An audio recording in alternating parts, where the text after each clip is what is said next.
Hello, today we are going to try to use Unreal 5 and Photon Cloud. The new version for this engine is going to be soon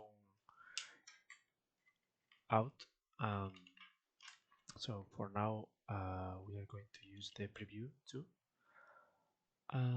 Let's create a new project using the first person template. Let's call it FPS Photon FPS. And this is the first person shooter for blueprints. No content or ray tracing. Maximum quality for desktop.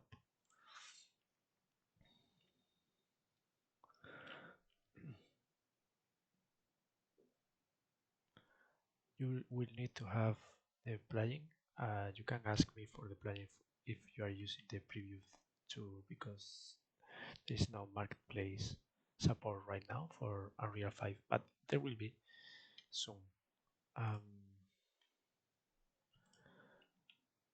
So you will have your plugin here. I'm going to install that, so I'm going to pause the video and do the installation of the plugin, and then I will restart this project just for you to see what is this project about. It's just a shooter, and when you hit with a projectile a box, there is a force applied if the object has the physics simulation physics enabled. And there is no multiplayer.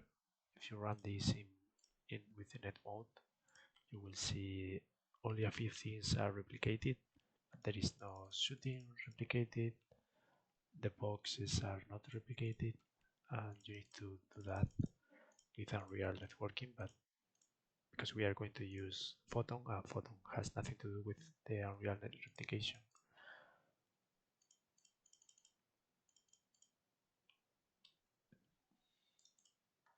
Then I'm going to start again. Okay, so the plugin is now installed. If you go to the plugins tab, you will see here that is installed. Then go to the project settings, and if you go down to plugins, then Photon Cloud, and in Photon Cloud you need to set your app ID. You will find your app ID in your Photon dashboard. Something you need to activate if you want to have different levels and load different levels is this service call thread that is going to call the client connection thread, so the connection is kept alive.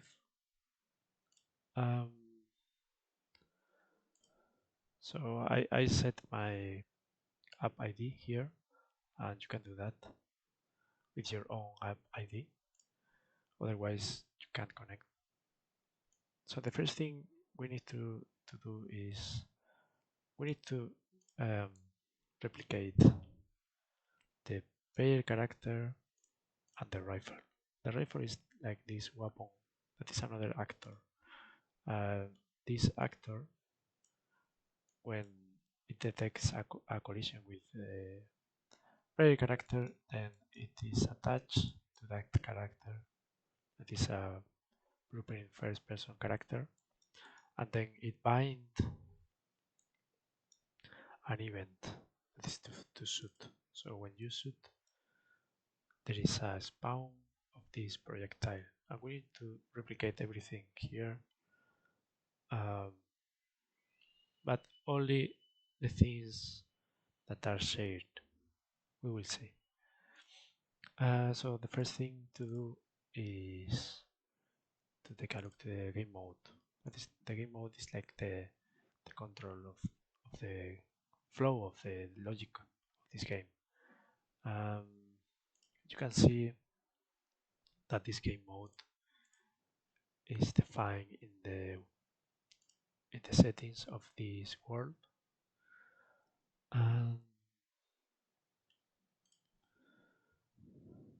See, You can define it here, and if it's not in the level in the world, it's in the project settings, and you go to map modes, and the default game mode is this first person game mode. So the default character is the first person character. So we need to replicate this character. You see they have two meshes. One is the mesh to probably to show a third person character if you change the camera, and the other one is the first person mesh that you see when you use the camera. This is what you see. So let's start doing the connection in the game mode. So the first thing you will need is to add the begin play in the game mode. So what we need is to save a reference to the Photon Cloud client. For that you can get the Photon Cloud subsystem, and from there you get the client. The client is called the API, Photon Cloud API. Now you have this, and we are not creating a Photon Cloud object. We are going to use the default one coming with the plugin to avoid any problems, because this is for more advanced users. So we are going to promote this to our, let's call it Photon Cloud. And now we have our reference to use.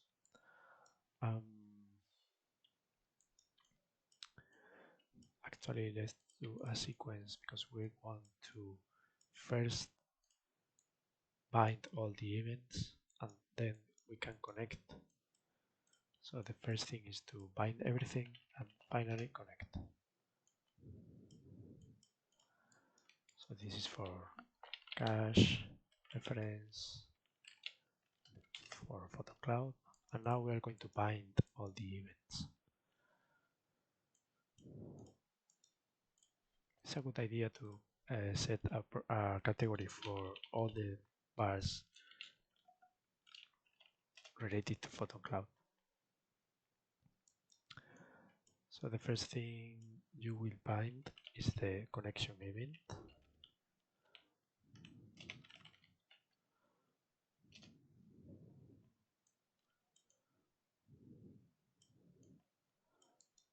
And we can create an event for that.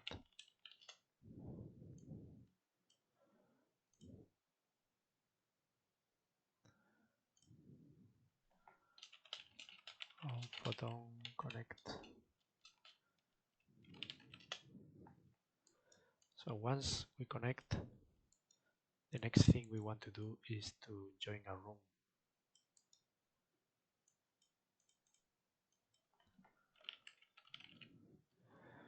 So for now we are going to do this the easy way, that is going to use join or create. So if the room is not there, this client is going to create this room. The name can be, I don't know, first person shooter.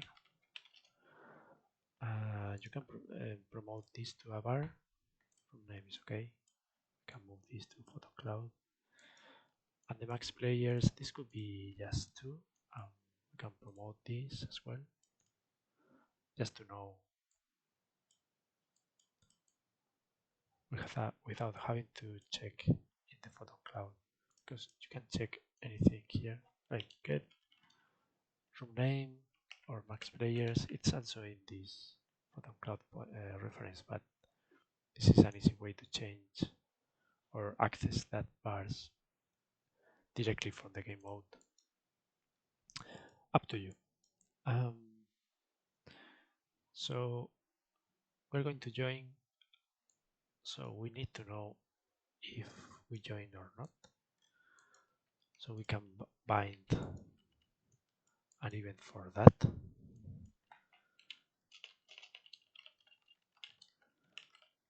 So on player join room,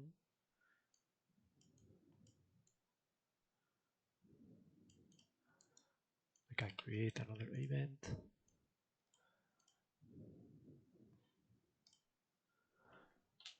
On player join room, and this is a game room. So now that we know there is a new player, we need to access this instance, or maybe we don't have any instance because the game mode is going to create, Unreal is going to create through the game mode the default bound, and the default bound, as you saw in the game mode, is that first person character. So we have already our first person character, so we can set that to the default bound and it will be an invisible, and then we can spawn a new player and set that as the local, or we can leave the default bound as the first person character and then convert that to the local player. We can do that. So in this case, we will need to check, but we have to save a reference for that first person character for each player in the game. For that, we will create a map of those players. Let's call that Photon players.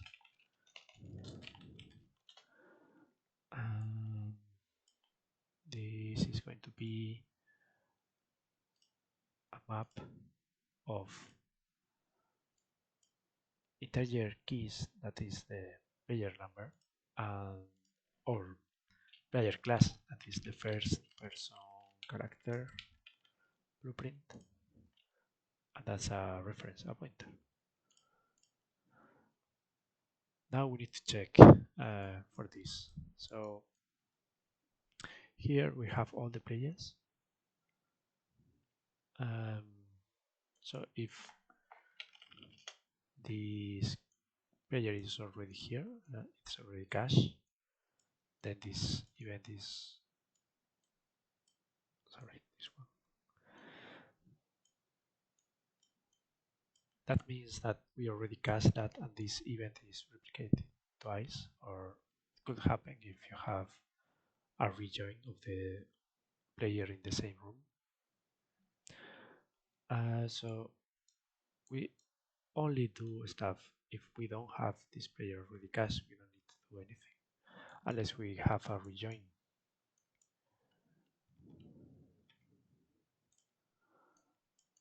We can add that to do here, like rejoin.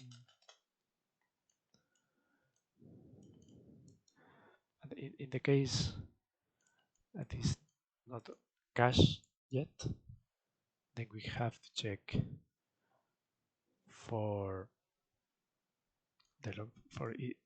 Let's see if it's a local player. If it's my local player, then I have to search for that. So I add this method to get the first local player controller that needs a reference, and we can use the self. And with this, we have the first player controller.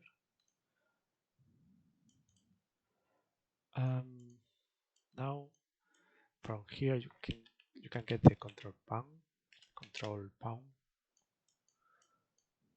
and this should be first player controller, a first player character. The pound has to be, so we can convert this to a pure cast. And now we can add this character to our map.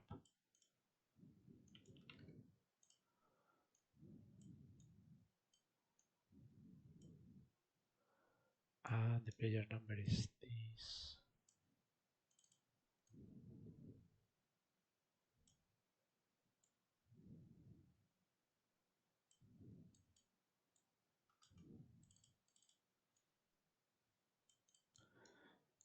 So we have the case already for when it is a first person character that is local, so you can find that because the game mode already created that when you connect. The connection is going to be always after the game mode is initialized, and the game mode already create the controller, and the controller create the bound. So you already have the default bound that is our first person character. Now, if it's not local, it's not a local player, it's a remote one, then you need to spawn that one because Unreal does not know about that because it comes from Photon, it's not Unreal networking. So you need to add that new first person character to the map. For that you need to spawn the actor.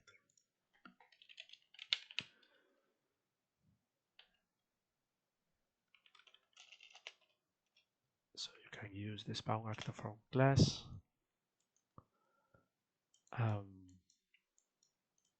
So this class will be the first person character, and the transform, you can do something like using your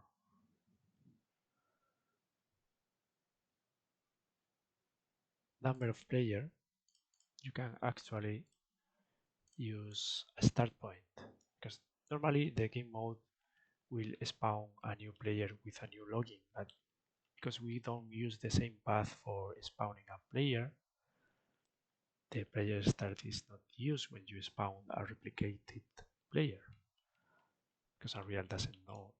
So you can use your own way of placing the player. For example, we can have different player starts, and this is a player start class. So in the game mode, you can get all the player starts and cache that.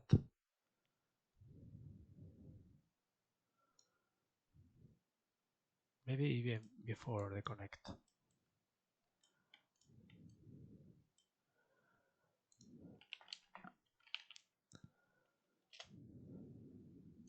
So you get all the actors of class player start,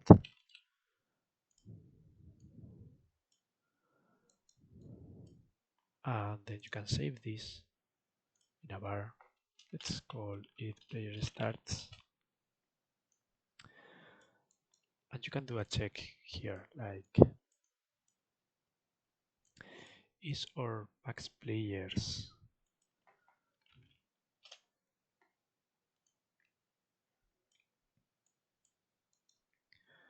we have room enough for all the players we want to spawn. So it has to be greater or equal. In the case it's not, you can say there is no player start for all the expected players. Player starts. Okay, so now you have a place to spawn the player.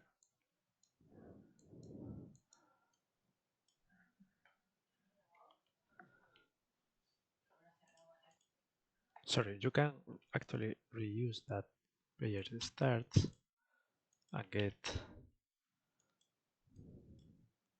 the one for your player number. And set this actor location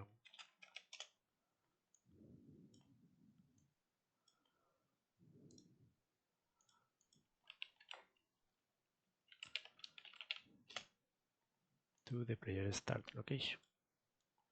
Can also use the rotation, but for now we are good. And we are going to do the same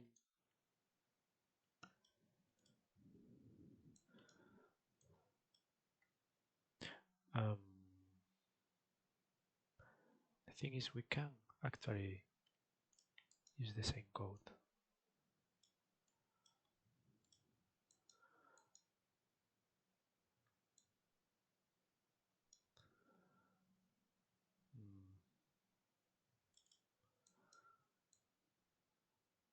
Yeah. Yeah, let's not complicate things. Can just copy this.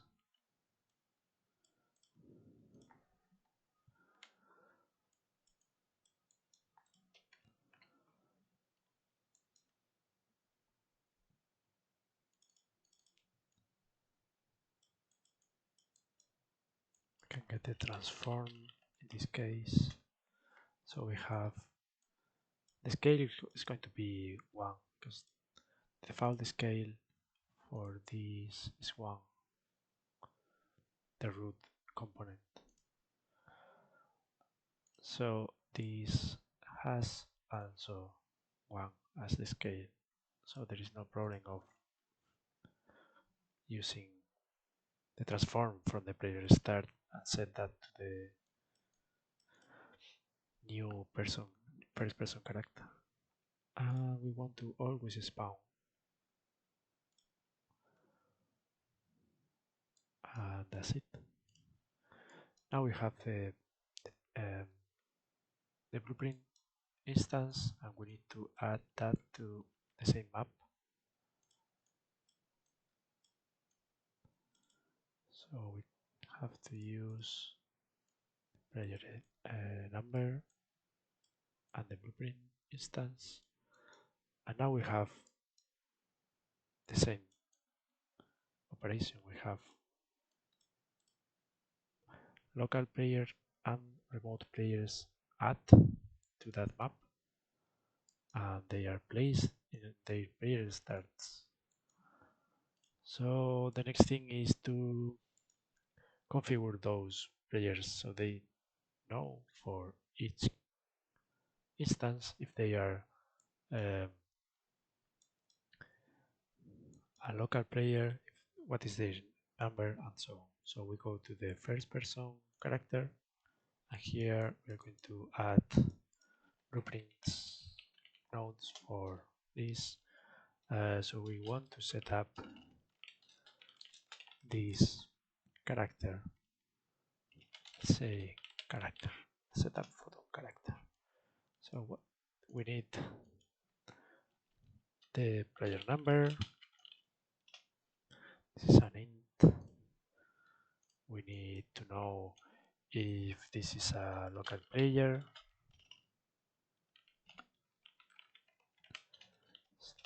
this is a boolean, and we also need to know the name of the player, or player name, and this is a string. Okay, so we have the event, now we can call that. So there is something we will be using all the time, and that's the map.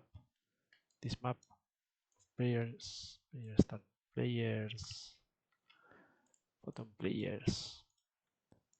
So from here we have to find the player number, because that's the key. From there we can actually check if this is okay. We can connect both now.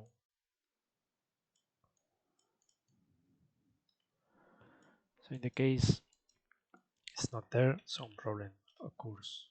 So there is an error spawning player.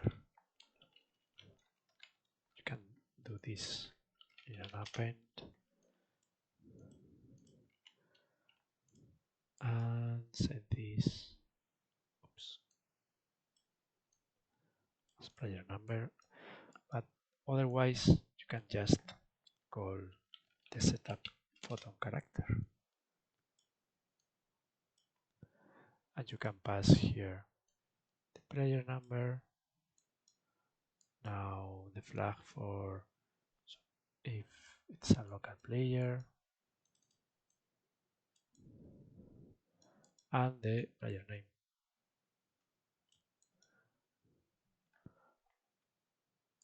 So you already connect the event from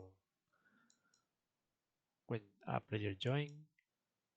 After the connection, then this event is called. If there is no cache instance of your character, it's going to spawn one, otherwise it gets the one already created by Unreal in the game mode, then position it in the correct transfer of the player start, and then it will configure the player. And what do you do there? Well, we need to make some configuration for this player. One thing that we need is to add a text renderer, and this is going to be a text renderer for the player name. Um, and you can set this a little bit higher, like maybe 100 in seed. What else? You may want to center that.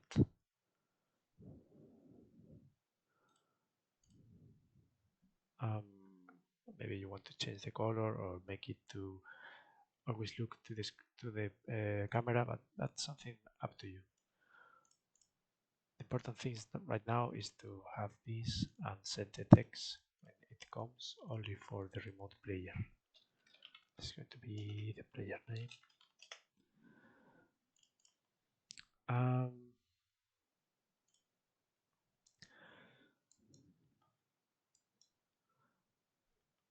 One thing you need to save is the player number. We can also set this in the Photon Cloud category. And then the same for the isLocal player. Let's add a P.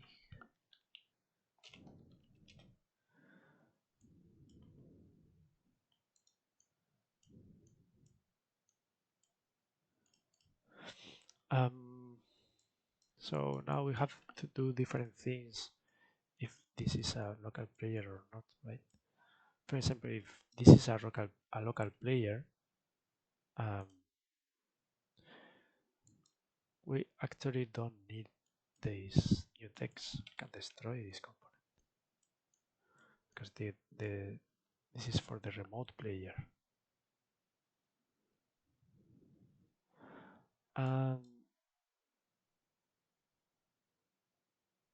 If this is a local player, we don't need this mesh because this mesh is going to be used to represent remote players. So we can remove this as well. So now we want to synchronize this local player, and in the case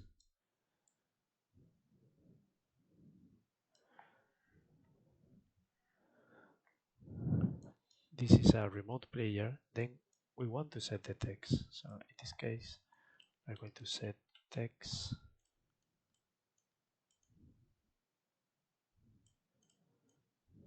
and the text. Well, we can do an append of text string, and then I will convert this to a text, and this text could be something like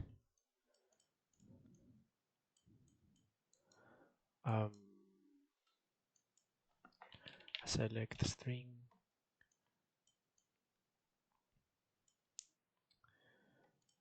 and we want to check if this player number is the master or not, so we can see if our remote player is a master or a client.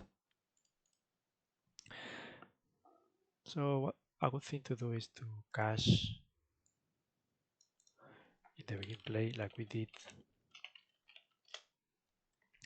to cache all the info for the Photon Cloud.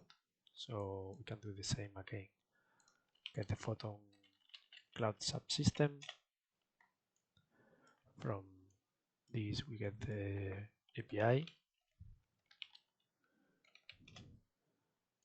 We promote this to a var and call it Photon Cloud. We can set this to Photon Cloud cat. So we have our reference and we don't need to call these two methods all the time because this is going to live with the engine all the time.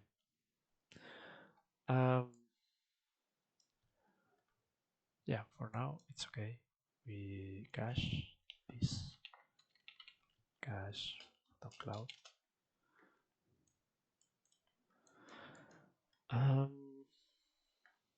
Yeah. So now we can get the reference, and from here we can get the master player number. So we can compare, is this equal to the master? And in this case we use that and say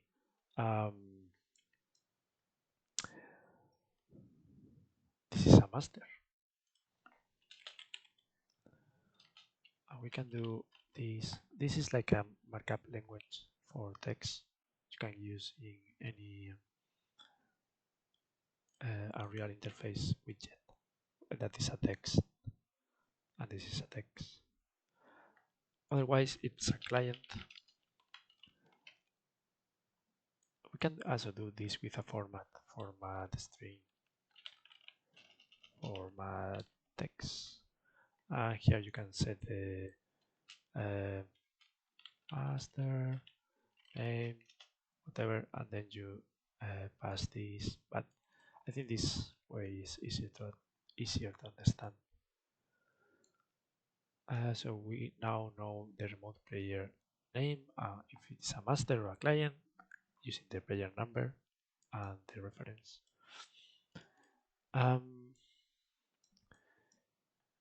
Now, what we don't need now, if you are if this is a remote player, you don't need the first person mesh and the camera, because you're not going to use that. So you can destroy those components. First person camera,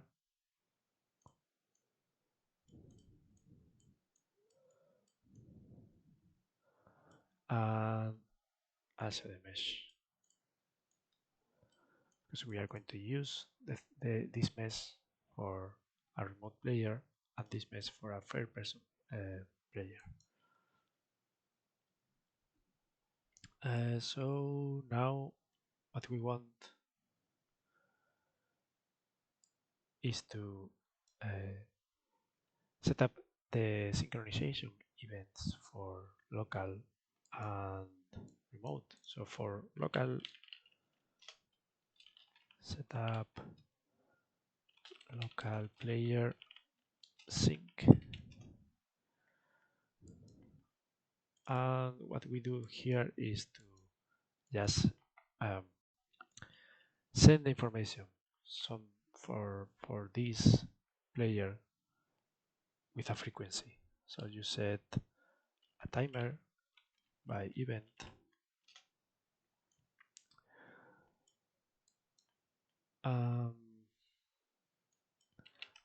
we can create this event.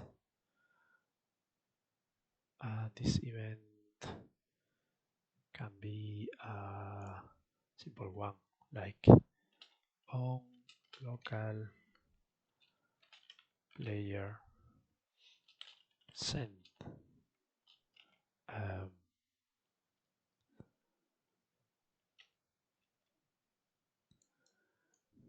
This is going to be looping, and for the time, this is the frequency. So we can use 0.035, and we can promote this to a var, and let's call that local player frequency to send.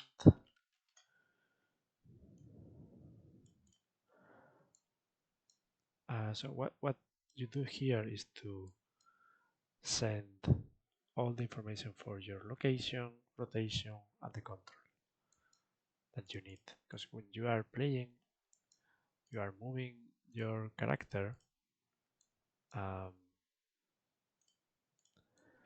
you are rotating the character, and you need to send that so other players can see the same thing. So in your first person character, you have to also save that information. So what you need is to cache the first thing, the first values when you spawn the player, and that's it, your actor location, and you can promote this to the last location. These are bars for Photon Cloud. You also need the rotation, and the same, we promote this to last rotation, and this is a Photon Cloud bar, and the last thing is to get the control rotation.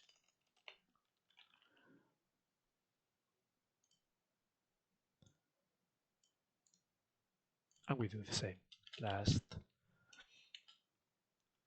contour.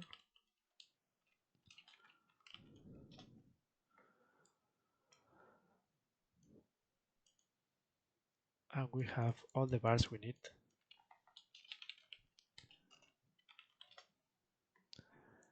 So we can now check in our timer for sending the information, the local player information. We need to check that there is a change. So we again get the actor location, and we can compare that with some tolerance. This is the sending error tolerance. Sorry, this is the name, and the value would be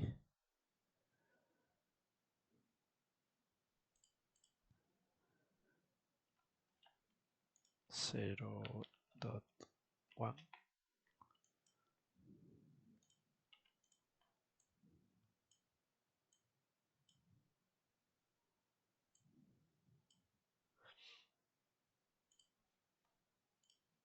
Yeah.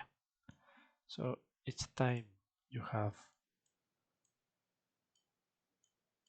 a different location with that tolerance, you will need to send that.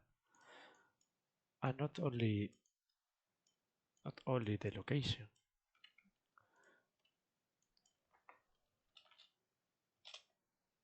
You have to do the same for the rotation.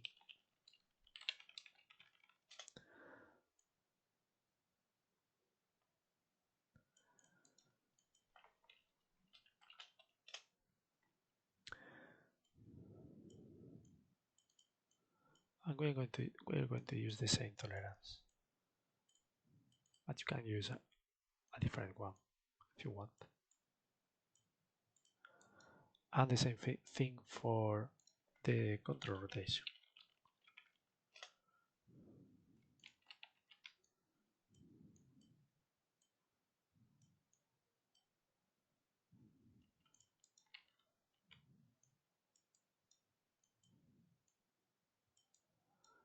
Now, if this is happening, then you need to send the information. So you are going to set the new last location to the new one. You are going to set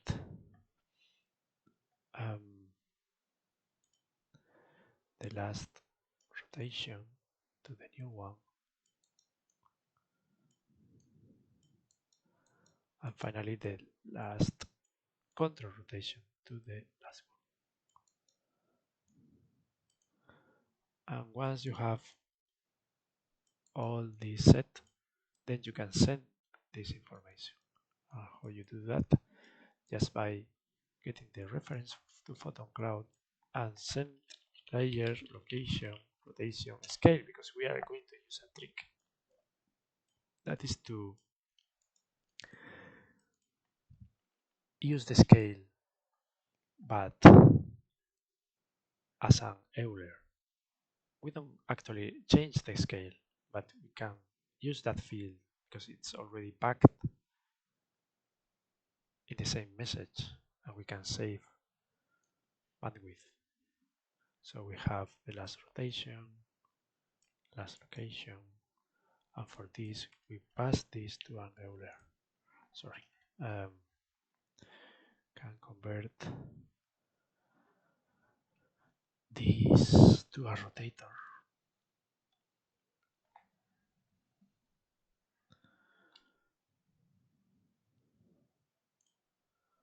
And this to an Euler. And this is a vector.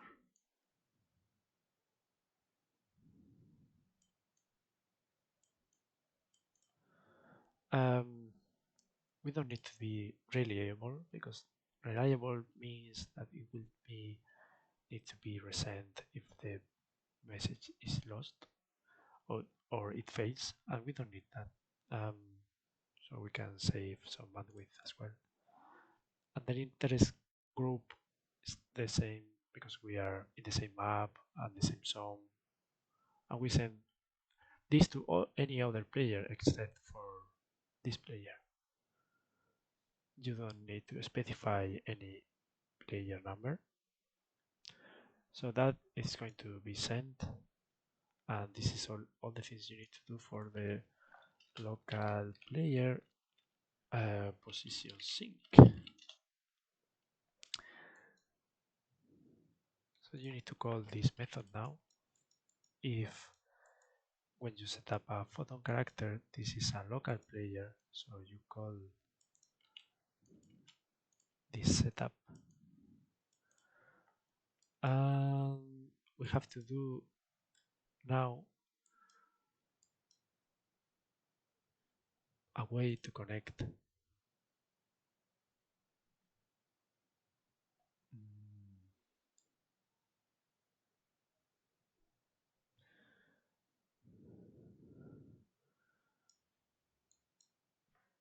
we can do this later. We have to connect the weapon. Okay. For now, it's okay. We need to do the part for the remote player. So for the remote player, we only need an event. So we need to go back to the game mode and bind that event for all the players. So again, you have to bind on player receive player location rotation scale, because we are sending that when we set up this. We are sending the player location rotation scale. We are actually sending the contour rotation as the scale, but because we want to use that field. So we go to the game mode, we bind that event, we create a new event, and this is going to be on player save location rotation scale. We have the scale here, but what we want to receive here is a new event, and this is going to be on save it location rotation control. So in our case, we don't need the player number, we need the new location. It's going to be a vector with the new rotation and this is a rotator, and the new control rotation. And the only thing we need to do now is to set these bars.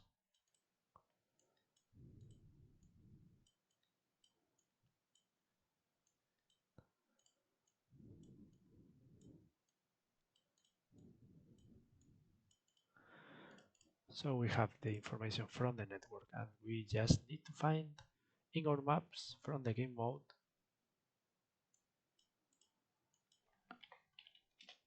we need to find that player number, and in the case we found it, we can set that. So on resave,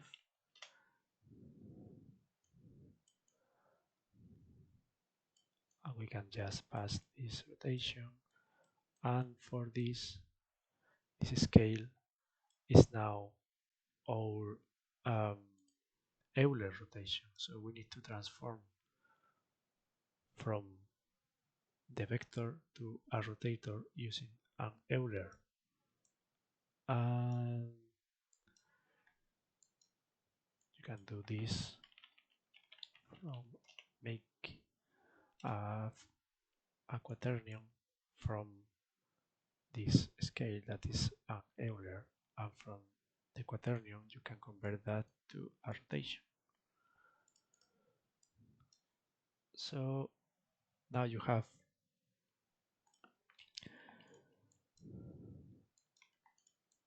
this event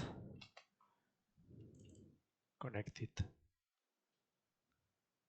and coming here.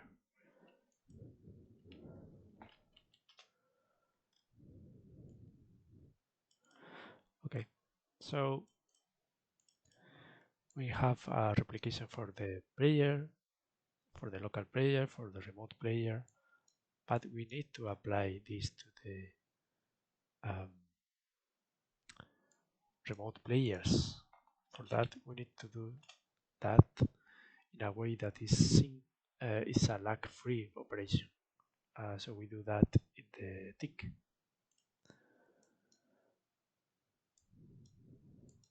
So the first thing we need to check is if this is a local player, otherwise we don't need to set the new information coming from the network. So in the case this is a local player, we just need to set the actor location,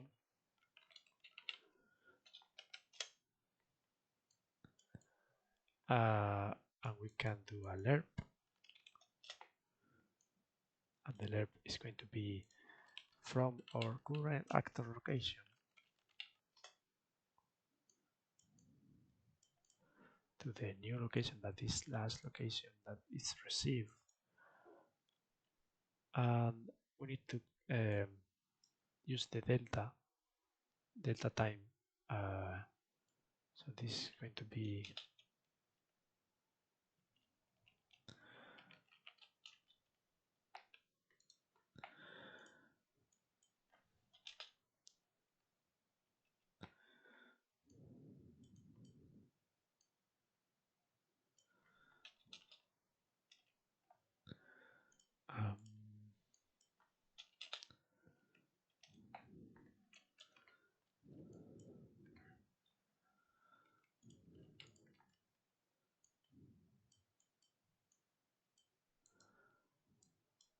we need to get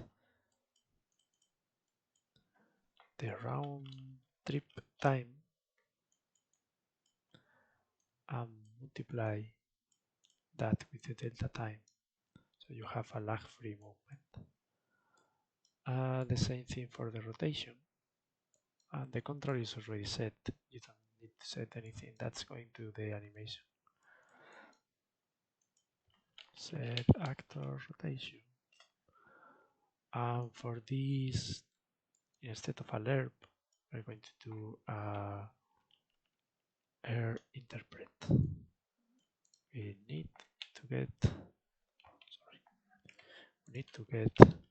the actor rotation from which we learn from, and the last rotation is the new rotation, and the speed is the same as for the other lerp. And that's it.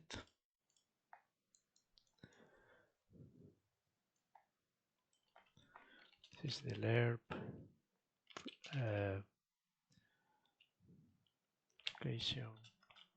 rotation, lag free.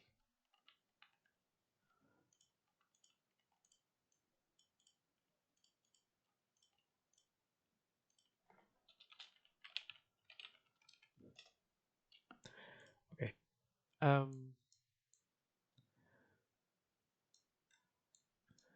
In order to see if this is working, we actually need a mesh. So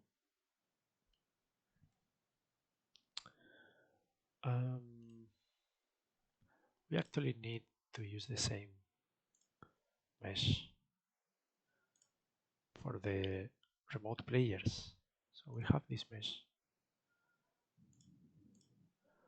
and we can set that mesh, skeletal mesh, and we're going to use the same animation blueprint.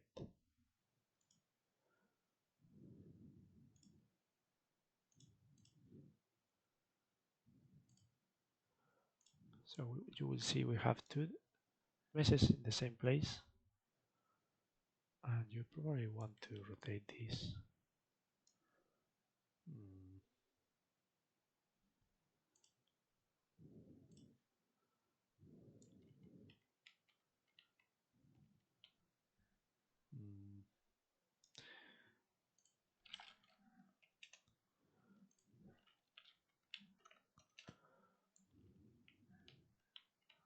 Now they are in the same place.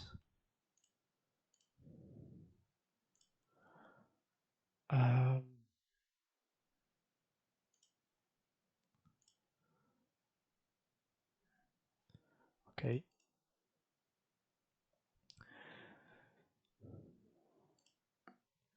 So we need to pick the right one. When we pick a rifle, we need to select the correct mesh. We have the first person mesh only, but we have to select the other mesh in the rifle. So for that,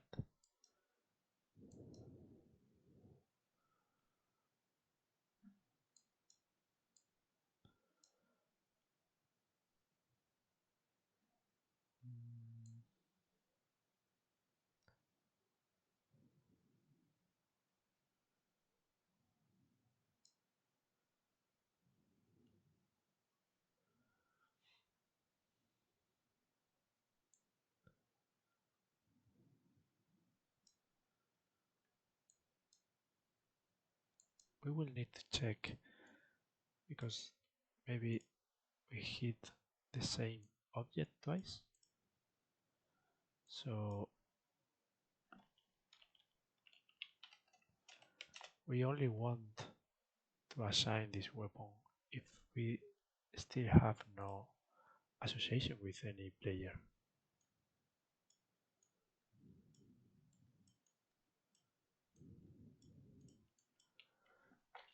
Not picked yet. Now we need to select the mesh. So we have the reference, but we're going to select the mesh depending on if this player is a local player or not.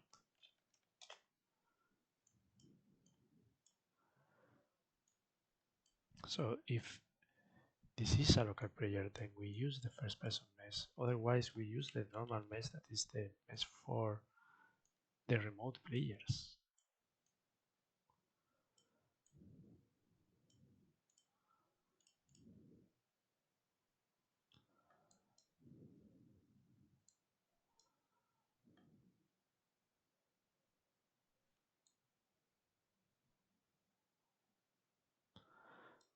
But I think it would be nice to have a pointer, a reference to this weapon in the player, right? Because when you do the attach, you don't know anything about that in the first person. So what if we add that bar?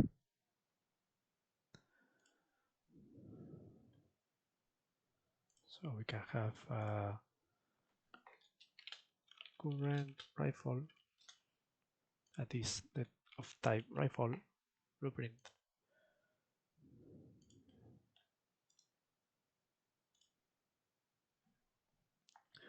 And we can set that once we pick it.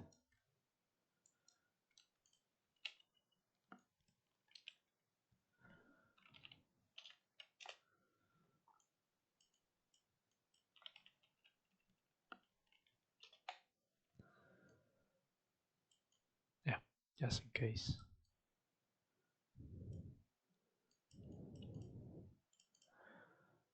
Just in case we need to check if we already have a rifle or not when we shoot.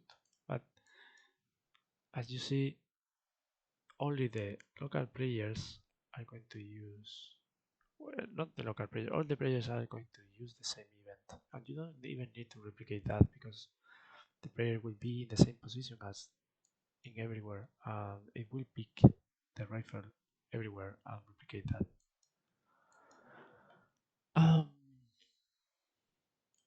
We can try now. Let's set 2 players, standalone, play. Okay, so we connected. We are in the same room, but I can't see, and I'm moving really slow. And I think there is a problem here in the first person because we are in the tick.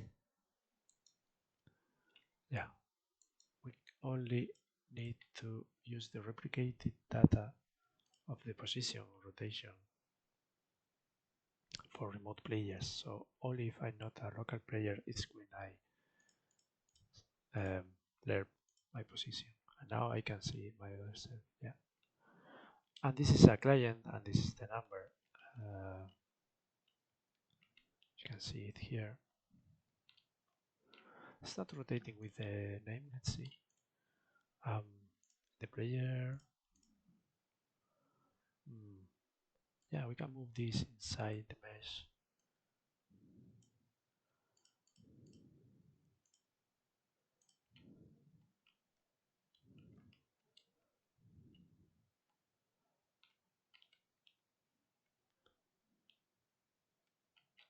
Um,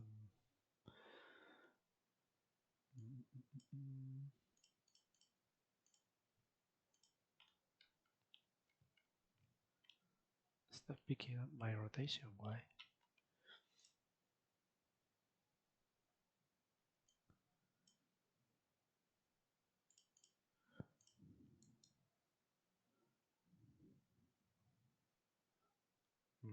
Delta time.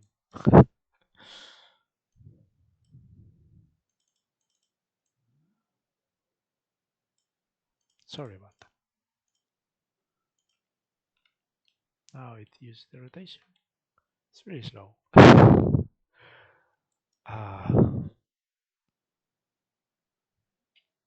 think delta time is this, and we can multiply that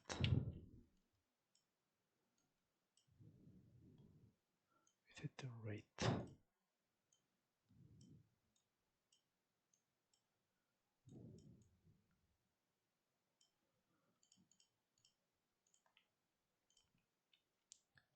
Now it's better. We only need to synchronize the control in the animation.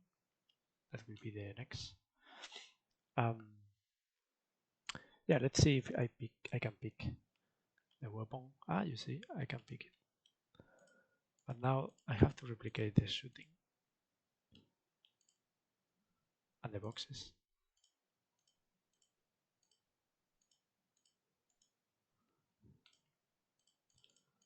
So we can do that in the next video.